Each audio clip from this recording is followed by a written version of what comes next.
Hello, everyone. Good afternoon. Welcome to Coaching Think Talk. I am Coach Marife Garfin from Life Coach Philippines, and this is Coaching for Overcoming.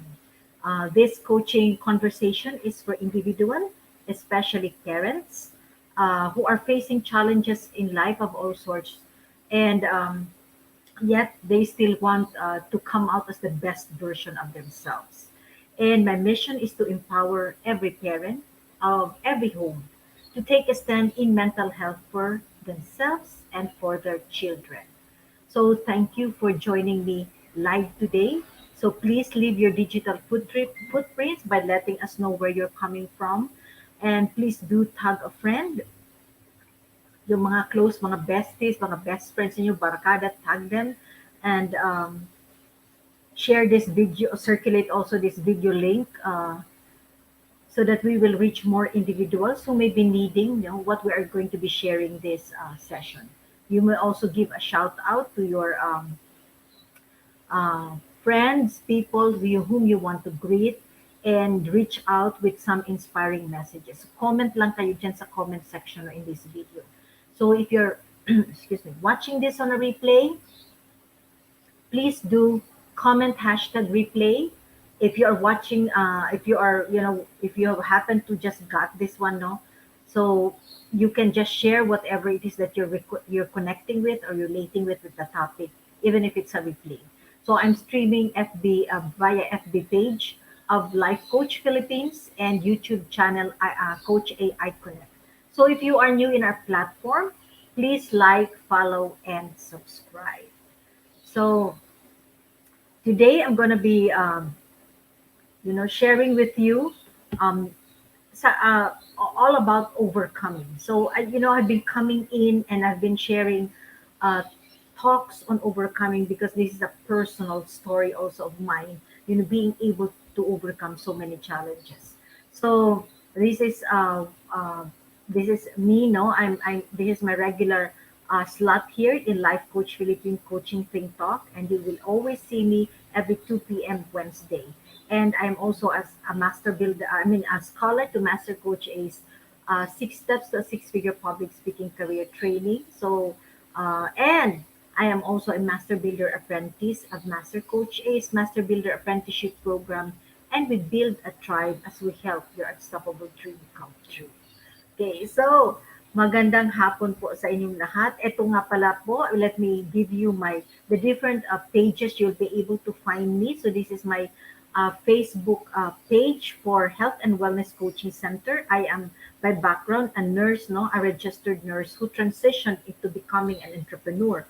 So I'm a mom, I'm a wife, and I went into entrepreneurship, and now I'm uh, operating Health and Wellness Coaching Center, which aims to facilitate every individuals who is wanting to overcome, weight loss, weight gain, and becoming healthy, managing their weight, and also, of course, in this center, I also do my one-on-one, face-to-face coaching session with my clients. So, ito po yung Health and Wellness Coaching Center. This is located here in Tacloban City, Leyte, Philippines, in Arellano Street.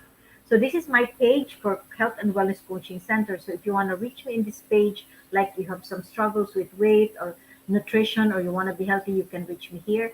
And of course, I am a co-actively co-create life coach, certified life coach.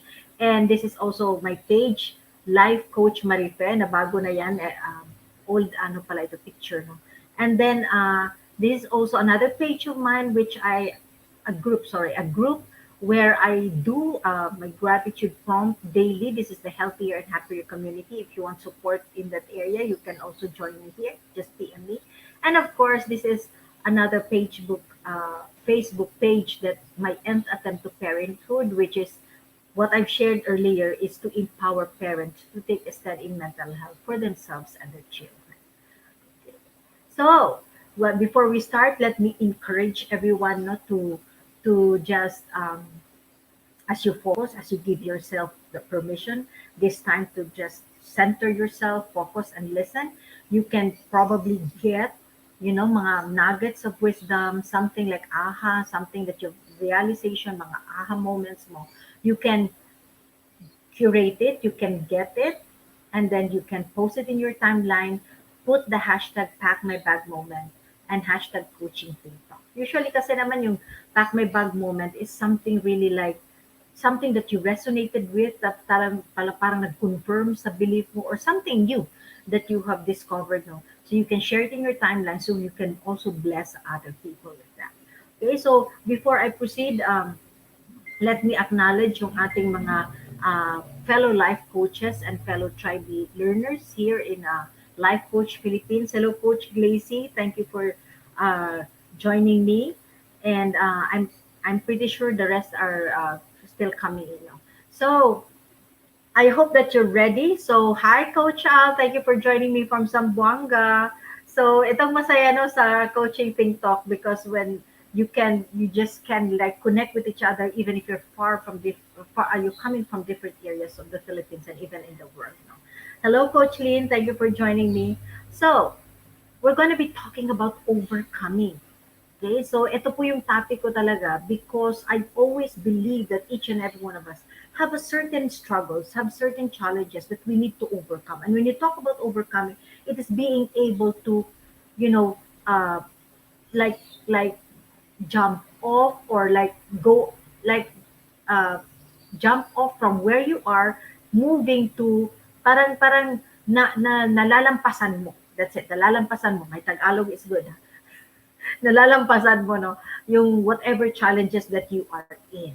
So that's why I'm talking about overcoming because every individual in one point or the other have undergone challenges and they have braced themselves. They have also have the experience of being able to overcome.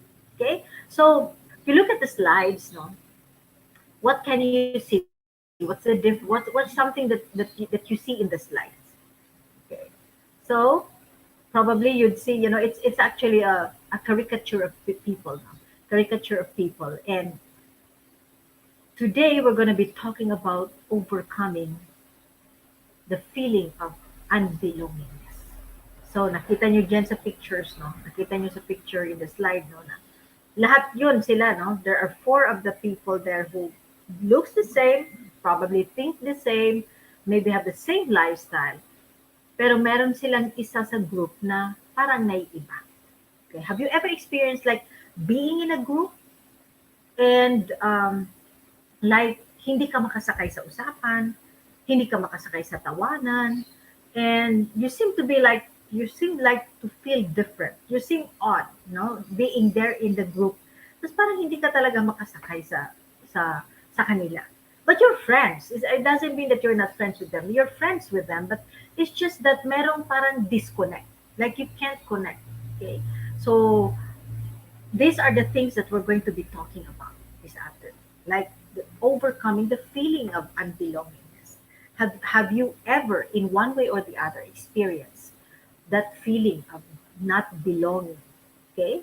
So a lot of people, when they feel like they don't belong, they try to really like reinvent themselves. So that's a new term, no? Ito yung sinasabi nila, reinvent yourself so that you can fit in. You wanted so much to fit in. Okay? So there are people who like to fit in, wanted to belong, and yung kung pag mga kasama niya ay umiinom na rin siya. Okay? So they do it by drinking alcohol. So kasi yun yung mga friends siya para makasakay siya. Yung iba naman, no, pag mga mahilig sa bags, yung kanyang mga kaibigan, naku, nakiki-order na rin siya at nakikisakay siya doon. So ilan sa inyo dito ang mahilig you get the latest color. Yung pag sabi ng friend mo, pink bags tayo, pink bag lahat. Pag sinabi, ito yung suot natin, ito yung suot natin lahat. Okay, so have you ever experienced having, siguro maybe you have initiated in one time, no, ito susuot natin. Mahilig din ako dito eh. When we have family gatherings, no, like Christmas, I would say, our color for today is ito. Para masaya lang. So, but there are people who will go really into to the lengthy, effort really of fitting in na kahit mahal, bibili sila. So, doon sa mga bags, you wanna fit in, you wanna belong, so bili ka na rin. So, lahat sila magandang bags, bili ka na rin. Okay? Some people is into fashion, di ba? Mga kaibigan mo, mga fashionista. Naku, ikaw naman, feeling mo, hindi like you're not fitting in kasi yung damit mo, the way you dress up. So some people change themselves. They change how they look, their lives, their hair, the color of their hair, the what they wear, so that they can feel the belongingness. Okay? And of course, yung iba naman, they're all over the place in the different association. Okay, so because you wanted to belong, you want to have a community, you want to have a group. So lahat ng association nandun ka. From the subdivision association, doon sa work association, president ka, officer ka sa lahat ng doon. Okay? Even in sports, some people would really like go into the sports. Doon sila naka-attach, no? Doon sila like they felt the sense of belongingness in that particular group. So iba na sa motorcycle, sa cycling group ngayon I belong to a group now. It's the San Severe of the Philippines. So kasi nandun ako sa Snake Plants and I wanted to learn. So nandun din ako, nakibilong na rin ako dun sa plants, no? So for you to have that sense of belongingness. Some people would like jewelries as well. To belong, yung mga kaibigan niya, mga amigo, amiga niya, okay, they have this jewelries. Tapos ikaw naman, sasama ka sa kanila, wala ka noon. Or mag-usap-usap sila sa mga carat and gold. Makarelate ka ba doon? So, yun. So, some of them are into that as well. Next is shoes. Okay, ito si Coach Lynn. Okay, maganda ang mga shoes. Okay, so ano yung uso? Ano yung signature? Ano ngayon yung color na in? So I remember no nung I was still in high school, like usong-uso sa amin noon yung parang uso sa amin noon yung Adidas. Adidas pa nung panahon namin, no? And everybody like was wearing Adidas and I was kind of na feel bad ako kasi nga hindi ako binila ng nanay ko ng Adidas. Mahal yung Adidas nung araw, no? And yung suot ko lang is, ewan ko anong brand ba yung, yung shoes ko noon. But I got the Adidas when I was already in third year, almost magpo fourth year na. Sabi ng nanay ko, 2 years dapat yung Adidas, hindi masisira. Kasi mahal nga, okay? So, to belong, no? Kasi lahat nga naka-Adidas, bakit hindi Adidas yung shoes mo? Okay, so andun sa shoes din, no? May mga tao na like, bago yung shoes, signature yung shoes. So, you wanna fit in, you wanna belong, so bili ka rin. And of course, ngayon latest no is the cell phones. Everybody is high tech already. So pag nag-usap, ano yung spec niyan? Oh? Mga ganon yung mga terms, no? So you wanted to belong, so you wanted really a new model also for yourself. And this is not, this is not something new. Like pinagdaanan natin to, and most probably, you also hear your nieces and nephews, yung mga anak niyo na, hindi kasi ito, may bago ngayon, di ba? So, this is because there's a sense of wanting really to belong. Okay? And of course, last week, marami naman po ito, but these are the things that the 12 that I just placed in here, no? And of course, yung smoking. Well, a lot of people are basically they started harmless. They just wanna be part of the group and everyone is smoking. Siya lang hindi. So, natuto na rin siya mag-smoke. So, all because you want that sense of belongingness. Okay. So, now let me share to you a story of, that sense of belongingness was also a need of mine. It's a need of mine as well. Coming from a broken family, I lost my dad. I lost my dad to another person, okay, another person, and he left us. And at that time, I'm a daddy's girl. I'm the eldest in the family, and they say I'm kabiyak po talaga yung mukha ko sa tatay ko. Like we're really like pinagbinabong. So he was my primary caretaker because my mom was working at that time already. And so I was really so attached with my dad. And so when my dad left us, when the fight starting to erupt now, I felt like I didn't belong to anyone. And that sense of belongingness, that need for belongingness, need me to look for love. And so I got, sorry. And so I got, early marriage. I went into an early marriage to the first man who showed me love. And that is actually my husband. Yung asawa ko pa rin po yan. Okay, so at 19, because of the need of that belongingness, I got into an early marriage. So I become a mom early on. I became a wife early on, and it like because you wanted so much to become, to really belong, to really be loved by someone, to say, ito siya kasama ko pamilya. I now don't get me wrong. No, I still have my family. It's just that there's that the father figure was left, and I was kind of looking for something like a strong person to depend on.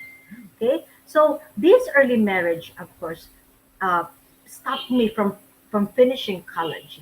So I stopped for a year, but eventually, because of that sense of belongingness, of wanting really to really please and bring back my dad, I had finished my college. So tinapos ko po yung college ko. I finished my Bachelor of Science in nursing. So tinapos ko siya, I took the board and passed the board. And again, my motive in passing the board, I didn't want actually, to be honest with you, I was not really into nursing. It's just my mom wanted me to take up nursing. I didn't have any choice, so I did take up nursing. And I said my dad will really be very happy kasi binigyan niya ako ng chance no, to if I pass the board one time, big time. So I finished nursing and I passed the board one time. Okay, and then when I went into to work as a registered nurse, I was new in the hospital. And so iba, mas gusto nilang ma-attach, ma-assign sila sa ward. They want to be in the ward, no? Pero sa akin kasi yung nagkasakit, I was yeah, probationary, a substitute, kumbaga sa teacher substitute muna ako, no? Because somebody got sick in the operating room. So my first exposure was in the operating room. It's the most tense area to be in, because if you're a newbie nurse, you're a new nurse, dun ka muna sa slow pace. But when you are in the operating room, like lahat talaga doon mabilis. So kailangan mabilis ka mag-isip, mabilis ka lahat sa responses mo, sa reflex, because we are always in a time frame. Meron kaming sinusunod na oras because the patient cannot just be open, cannot be exposed to a lot of anesthetic for a long, long time. So, meron doon na nagjo-duty ako, and then a lot of doctors, when I was new, yung mga surgeon didn't like me. They didn't like me to be there because, of course, definitely they knew I was not yet an expert. I was a novice, okay? Hello, Coach Tin. Thank you for joining me. I was a novice in the operating room. So, ayaw nila akong kasama sa operation. So, they don't want me in, but there's no other person. So, they would just like, when they say scalpel. So, scalpel is the little knife that you used to cut, the patient open, no? So pag sinabi ng scalpel, pag sinabi nilang retractor, ganyan, dapat mabibigay mo kaagad yun in a split second. But I have to memorize it yet because it is skill. It needs to be practiced. Kaya minsan napapalo yung kamay ko. Pag mali yung binibigay ko, napapalo yung kamay ko. And they get angry and then they say bad things, because it's the most tense. I've said it's the most tense area. So I kind of feel so down. And here I am again looking for belongingness kasi nga nandun sa new area, tas wala naman lang, like, of course the other nurses are there, they're busy, but they cannot console you all the time, but you wanted so much to fit in. So yung ginawa ko po to really fit in is that there came an anniversary in the hospital at kailangan nila ng may contest doon. And then I volunteered myself to dance because I know I can dance. And I went into the dancing, no? Dalang buwan ata yung practice namin. So if you look at the picture, payat na payat ako dyan. Talagang, I took really the dance and took it upon myself seriously, beautifully, like executed it. There were a group, but many said I have nag-stand out ako dyan sa dance na yan. And so, we became the champion. So we became the champion in the contest. And when we became the champion in that contest, do you know what? Overnight, as in overnight, the doctors loved me. The doctors wanted to talk to me. The doctors wanted to, kahit mali yung binibigay ko, the patient. Okay? So, it's something na talagang nakita ko na, wow, bakit nagbago? Nagbago yung ihip ng hangin. Because if you're a nurse listening to me right now, no, alam mo yung tension of what it is in the operating. And I understand that. But for a newbie nurse to be there really, no, talagang takot ka sa pagagalitan ka, nagrarattle ka na nga because you do not know the instrument and still, no, pagagalitan ka. So, hiyang-hiya ka sa sarili mo. And another thing that I did is actually to level up myself. Another belongingness that I look for is I became an officer. I became an officer in all the nursing association. So I'm an officer. I became the president of the Philippine Nursing Association, the board of director. When I was no longer the president, I became the board one of the board of directors of the professional organization of Philippine nurses. I went also as the officer of the Association of Nursing Service Administrators. So marami. And then I'm an officer in church. I'm officer in our high school. So maraming group, okay? For that sense of belongingness. Because you wanted so much to belong. Okay? So, how many of you can relate with that? Ilan na sa inyo yung nakaramdam na, gusto kong sumali doon. Okay? So, I'm active. Anywhere you go, no? Kahit ngayon hanggang sa usapan ng mga nandun siya. I find it fun, but I realize so it's this really you wanted so much to belong. Okay? So, belonging is the feeling of security. So, bakit nga ba kailangan this? Belonging is the feeling of security and support when there is a sense of acceptance, inclusion, and identity for a member of a certain group. Diba? So it is in when an individual can bring their authentic self to work. You feel like I belong and you're able to speak up what your thoughts, you're able to give your ideas, show the things that you are doing authentically to people because you know you belong and they understand you and they have accepted you. So they have your back. So that's why we feel we wanted that belongingness. Okay. Now belongingness is basically a human emotional need. It's a basic emotional need to be accepted in a group. Okay? So, talagang part yan. We're created really like to belong. Hindi tayo created solo. That's why in mental health, isolation is a no-no because it is deviating from our original design and it will cause us our mental health challenges if you are flying solo. So it is an inherent, belongingness is an inherent desire to belong and be an important part of something greater than themselves. Okay. So, what are the reasons why you feel you do not belong? Ano nga ba yung mga rason? Bakit nga ba I don't feel like I belong? So, I don't belong. Okay, so probably in the office, in the church, you feel like hindi ka nag-fit in.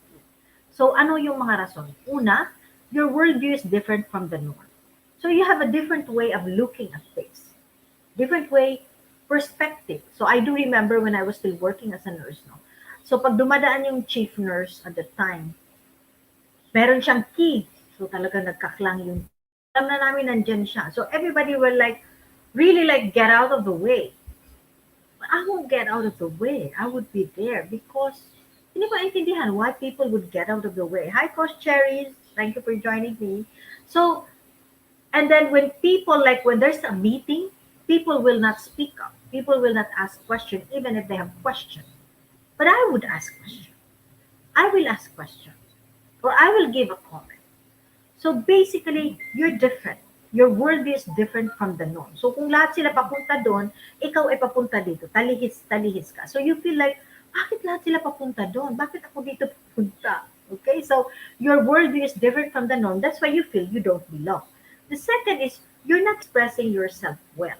You don't belong kasi nga hindi mo masabi. You feel like you don't belong kasi you're not expressing yourself well. Hindi mo maipakita yung totoo sa'yo of who you are. So it's kind of like you're contained in a box and hindi ka makasakay sa kanila. How many of you like have been part, you're in a group, you're talking and there was a joke said and you didn't find it funny. But everybody was laughing. So nakitawa ka na rin. But you are not actually. And then other people are like you're in a group and everybody like expressing themselves and parang it's so overwhelming na yung usapan so you kept quiet. You kept quiet. You didn't say anything at all. Okay. So I do this. Okay. When I have with my friends, hinayaan ko na sila. I do this as well. So you're not alone if you're not expressing yourself well also when you're in a group. Okay. Next is you feel you do not belong when you're not hearing what others are trying to say. So pag hindi mo naririnig, hindi mo naintindihan, kaya hindi mo ka nga makarelate is that hindi mo naririnig talaga. Ano ba talaga yung ibig nilang sabihin? Yes, Coach Sher. Sa second job ko, oh yes, ganyan ka din. I do not leave when the boss comes. So yes, questions. Yeah. By then, I gained confidence and started to fix my self-esteem all the more when I was a coach. Yes, di ba? So, you don't leave. Kasi naman, bakit nga ba tatakbo? Bakit nga ba alis ka? Bakit hindi ka magtatanong? 'di ba? So these are the things, no, you're not part of the norm, kaya you feel like bakit sila papunta, bakit ako ganito, bakit ganito yung perspective ko, kaya hindi ka nag-express. And definitely hindi mo nagigets sila, hindi mo sila naintindihan because of course you're coming from a different worldview. Next is you or the people around you are stagnating. So you feel you do not belong because you are stagnating, you yourself is stagnating, hindi ka nag-grow or sila yung hindi nag-grow. Nag-grow ka na, sila nandito pa rin sa baba. Kaya yung joke, hindi ka na makatawa doon kasi higher level of joke ka na. Okay? So, higher level of mindset. Okay? So, ako po ay pinagdadaanan ko po ito. Now that I'm doing a lot of coaching classes, there are certain talks na pinalalampas ko kasi hindi talaga ako makarelate. Okay? So, you're growing. Or, you're not growing, ikaw yung nag-stagnate, yung friends mo, nag-grow sila, kaya hindi ka din makarelate. Next is you are growing or the people around you are growing. So yun, kanina nag-stagnate, hindi nag-grow. Ngayon naman, you're growing and the people around you are not growing or they are growing and you're not growing. So hindi ka din makasakay. Okay, so a lot of people like, I do remember, like for example, yung mga mothers, no, when my son was still small, a small kid, no, we were like professional mothers, like mothers who are working, would like gather together and talk. But those who are in the housewife, no, they feel they cannot relate, so they also have their own group. So yun yung parang hindi kasi magkaka-level na kasi one is has a different way of looking at things because nag-grow siya, tapos yung isa hindi. So that's why you feel you don't belong. Okay? Next is you create an effort to belong. Okay? You do not belong because you create an effort to belong. So gustong-gusto mong magbelo. So, you change, as I mentioned earlier, binago mo yung pananamit mo, binago mo yung the way you see, you talk, the way you like you project yourself. So binabago mo because you want that certain of belongings. And I can relate with this because being married now, when my husband, I started the nursing profession. And I started my job as a nurse, and then my husband finished his specialty training. Um, 2 years after. And then when he came into the hospital, I suddenly became the wife of a doctor. And I suddenly have to change the way I dress. And the people I'm with, I was associating with were doctors and wife of doctors. So there was something like parang kailangan maiba of the way I speak. Kasi kung kami mga nurse lang noon, parang, we talk on a certain level. So, you create that effort. So pag nag-effort ka na, that means you do not belong. Next, you are in a wrong habitat. You are in a wrong habitat. I remember in a clarity call with Master Coach A, she explained to me that there is such a thing as as a gold head, silver head, and a bronze head. And people are born with a certain head. And pag hindi, and you die with that, and but you become you level up in that certain, like kung gold ka, you level up, but hindi nawawala yun sa'yo because it becomes inherent. And so if you have that gold head and you are in a group of silver head, so you kind of may iba talaga siya. So you have to look if you are, maybe you are in a wrong habitat. That's the reason why you feel you do not belong.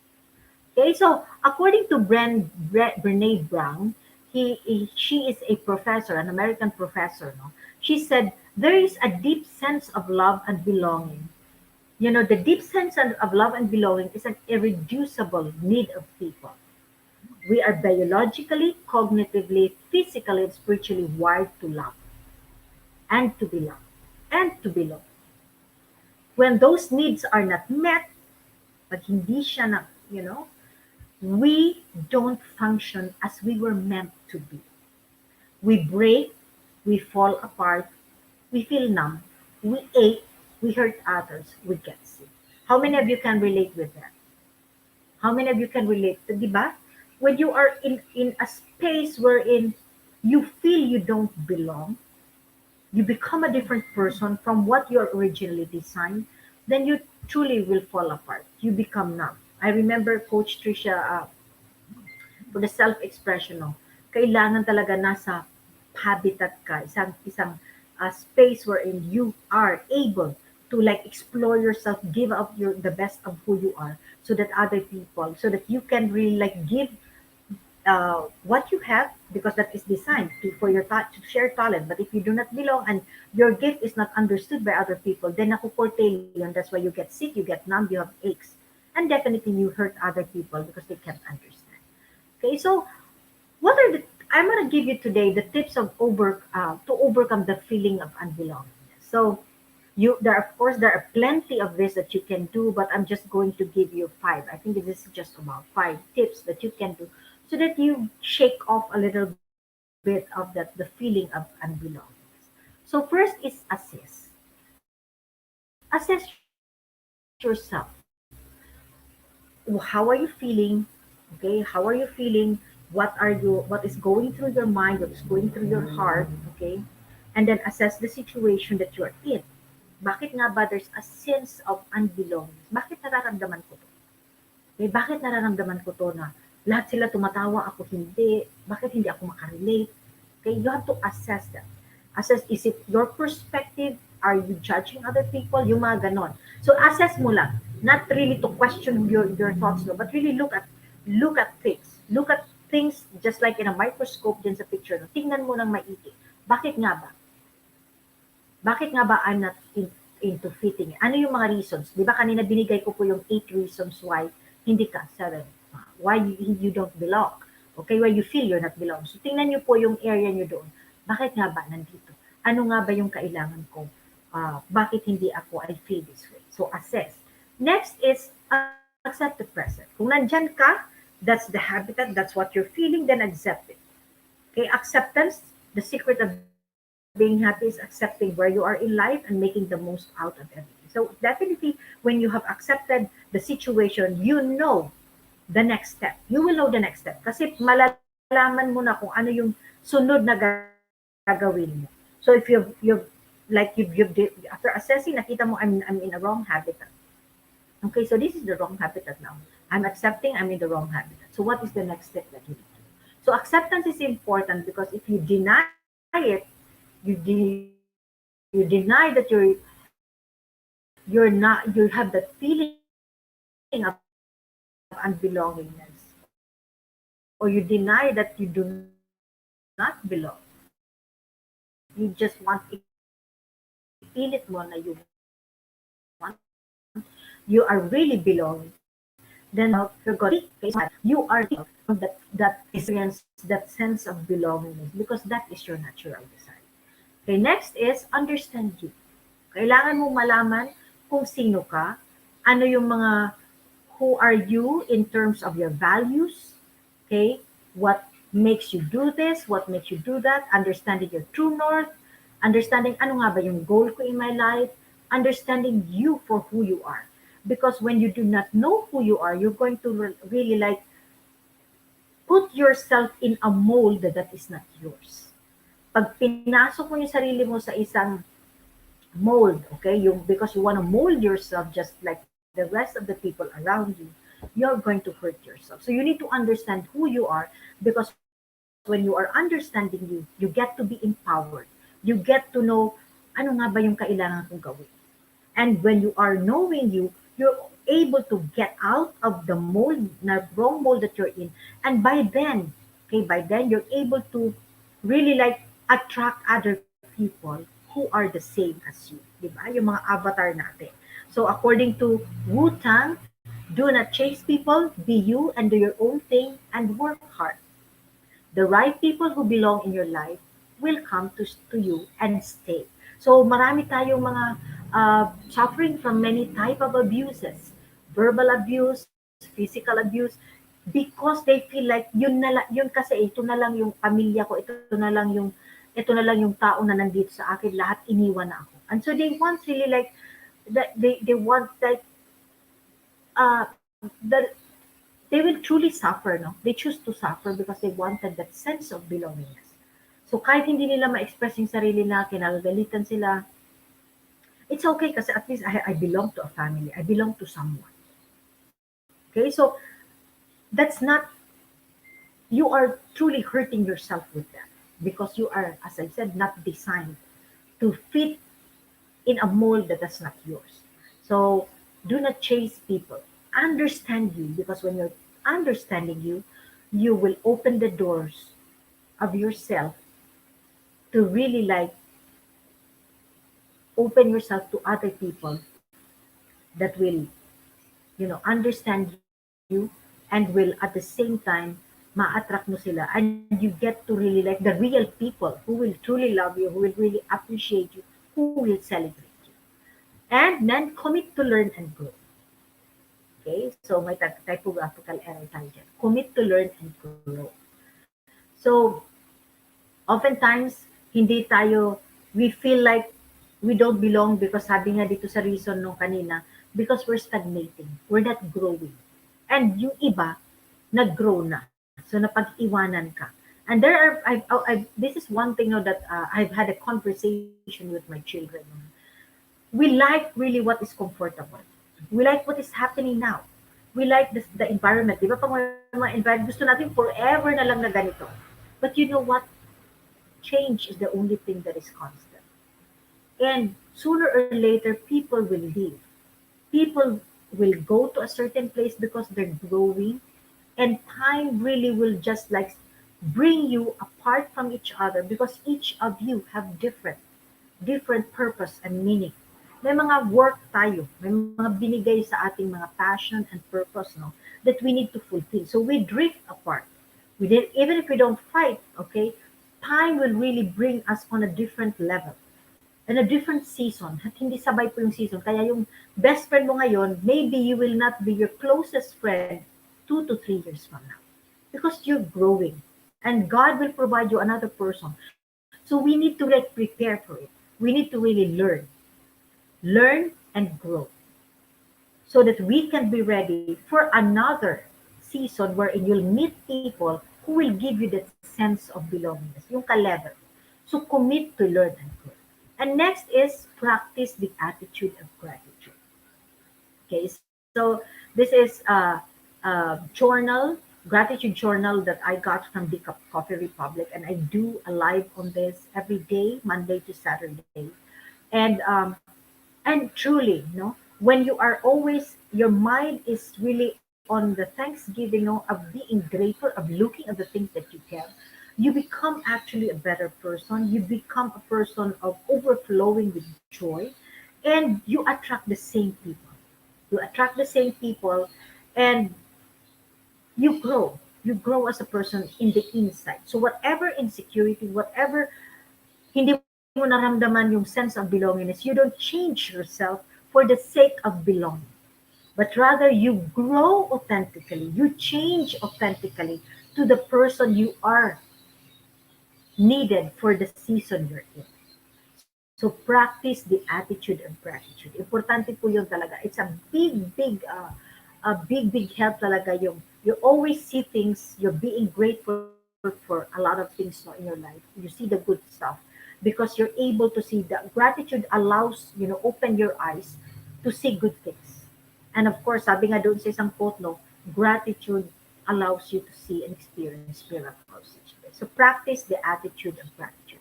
I'm pretty sure may mga idea pa kayo kung paano gagawin yung you get out of the feeling of unbelongingness, no.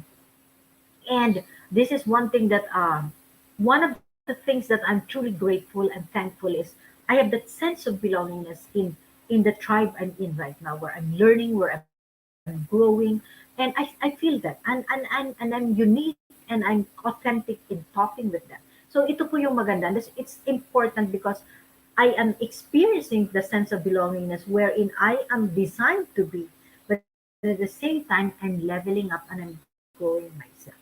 Okay? So, if you want really like to understand fully, or you want may tanong pa kayo, or like you want to start yourself journeying through really like getting out of the feeling of unbelongingness, you can message me. Okay? But there is one thing that you need to understand. Whenever you feel unloved, whenever you feel like you don't belong, you're unimportant or insecure, remember to whom you belong. That's in Ephesians 2:19-20. You belong to someone greater and more powerful, more loving, more rich. You are created in His image. Therefore, you are not alone. because basically biniyak ka galing sa kanya. So you're not alone. So you're not like not belonging to, you belong. You always belong to someone. But you have to make a decision to really take the hand of God and really say, I know I belong to you. So whenever you feel unloved, unimportant, or insecure, remember to whom you belong. So if you want really to, like, how do I start belonging? Feel the feeling of belonging. How do I go about really going, shaking this emotion, no, and like soaring high and becoming me, becoming the better person, finding a habitat. How do I go about it? So do connect with me at 099573984463 or message me at Marife Garfin, my Facebook page, or email me at narsmarife.mg@gmail.com. Let's have that conversation. Because if you still keep that feeling of unbelongingness, definitely sooner or later, sabi nga, you hurt yourself, you're not going to grow, and eventually you lose yourself. So let's have that conversation. And let me invite, okay, everyone, especially the parents, no, to the tribe, the coaching community that I am built, no, my nth attempt to parenthood. This is to empower every parent to take a stand in mental health for themselves and their children. This is a coaching community really that is giving support, a sense of belongingness to every parents who are grappling, no, who are grappling like now, like, of really connecting with their kids, grappling with challenges of nakikita mo yung anak mo is not really like hindi siya focus on studies, or probably your child is diagnosed with depression, or maybe your child is having some mental health challenges that you are not, you are struggling also to really give your support, and you want to connect with your child and you're not having that. Or if you're a parent who wanted really to secure, to be able to come up and build a home of where mental health is thriving. So join me in my nth attempt to parenthood coaching community. And soon I'll be having a challenge here.